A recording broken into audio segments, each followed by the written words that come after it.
നമ്മുടെ ചാറ്റ് ജിപിടിയോട് ബാംഗ്ലൂരിൽ എന്തുണ്ട് കാണാമെന്ന് ചോദിച്ചു കഴിഞ്ഞാൽ ആദ്യം പറയുന്ന സ്ഥലമാണ് ബാംഗ്ലൂർ പാലസ്. എന്നാൽ പിന്നെ അങ്ങോട്ടേക്ക് തന്നെ ആവാമെന്ന് വിചാരിച്ച് രാവിലെ തന്നെ ഞങ്ങൾ കെട്ടിയൊരുങ്ങി ഇറങ്ങിയിട്ടുണ്ട്.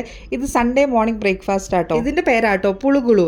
അങ്ങനെ അത് 2-3 കഴിച്ച് ഞങ്ങൾ നേരെ ബസ്സിൽ കയറി. ബാംഗ്ലൂരിൽ വന്ന ടൈമിൽ ഞാൻ കംപ്ലീറ്റ്ലി ഊബർ, റാപ്പിഡോ അതൊക്കെയാണ് യൂസ് ചെയ്തുകൊണ്ടിരുന്നത് വെച്ചത്.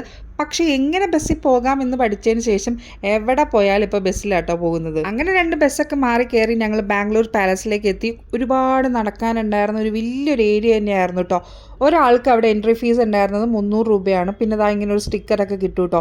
ഇതിൻ്റെ ഉള്ളിൽ ക്യാമറ യൂസ് ചെയ്യാനായിട്ട് പറ്റില്ല. അപ്പോൾ പിന്നെ ഞാൻ ആരായി. എന്നാൽ അതിൻ്റെ ഉള്ളിൽ കാണാൻ കാര്യമായിട്ട് എന്തെങ്കിലും ഉണ്ടോ എന്ന് ചോദിച്ചു കഴിഞ്ഞാൽ അതും ഇല്ല കേട്ടോ.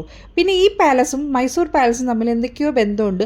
അതൊക്കെ അവിടെ കുറിച്ച് വെച്ചിട്ടുണ്ടായിരുന്നു. എന്താ ബന്ധമെന്നൊന്നും ഞാനിപ്പോൾ ഓർക്കുന്നില്ല കേട്ടോ. അങ്ങനെ പാലസിൻ്റെ പുറത്തേക്ക് ഇറങ്ങി പ്രകൃതി രമണീയമായ സ്ഥലമൊക്കെ ചുറ്റി കണ്ട് കുറേ ഫോട്ടോസും വീഡിയോസൊക്കെ എടുത്തിട്ട് ഞങ്ങൾ അവിടെ നിന്ന് പുറത്തേക്ക് ഇറങ്ങി ഒരു ഓട്ടോയും വിളിച്ച് ഞങ്ങളൊരു സ്ഥലത്തേക്ക് പോയി.